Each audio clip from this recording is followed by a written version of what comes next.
को लेकर तो क्या प्रतिक्रिया है सर आप? देखिए, हमने हमेशा से ये कहा है कि हम कोर्ट का बड़ा आदर करते हैं और हमने बड़े बड़े फैसले जो कोर्ट के आए हैं, चाहे वो हमारे हक में हो या ना हो, हमने उसको अच्छी तरीके से कबूल किया है। बाबरी मस्जिद जैसा फैसला जब आया तो हमारे उलमाओं ने कहा कि नहीं, हम कोर्ट का फैसला मानेंगे, मुस्लिम पर्सनल लॉ बोर्ड ने कहा और हम सब ने उसको कबूल किया है। और इस नामांतर के मामले में भी हमने शुरुआत से ये कही है कि हमें ये इख्तियार है कि अगर हमें किसी सरकार के फैसले का विरोध करना है तो लोकशाही तरीके से हम कर सकते हैं और हमने उसका किया शांतिपूर्ण तरीके से। और जब वो भी कारगर साबित नहीं हुआ तो कुछ लोग अदालत में गए, अदालत का दरवाजा खटखटाया और कहा कि ये गलत फैसला है करके। अब अदालत ने उसको सुना है और अदालत को भी लगा है कि इसके अंदर कुछ ना कुछ तो भी राजनीतिक फायदा लेने के लिए ये फैसला लिया गया है।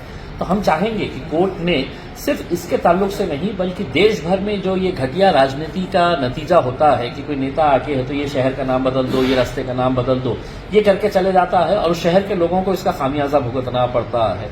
तो इसके लिए एक डिटेल डिस्कशन होना चाहिए, सविस्तर चर्चा होनी चाहिए और अदालत ने सरकार को करना चाहिए कि अब इसके ऊपर है तो कड़क नियम बनाए जाए एक करके। तो जब ये औरंगाबाद शहर के नाम का फैसला आया है, मैं उसका स्वागत करता हूं। और अगर इससे कोई लोग आज नाखुश है कि अदालत ने क्यों किया है, तो आपको भी इख्तियार है कि आप भी कोर्ट जा सकते हैं, आप भी उसका विरोध कर सकते हैं। जिन्होंने पिटीशन फाइल किया है आप उनके खिलाफ कोर्ट में जा सकते हैं और आपकी क्या कहना है वो आप अदालत के सामने बिल्कुल रख सकते हैं।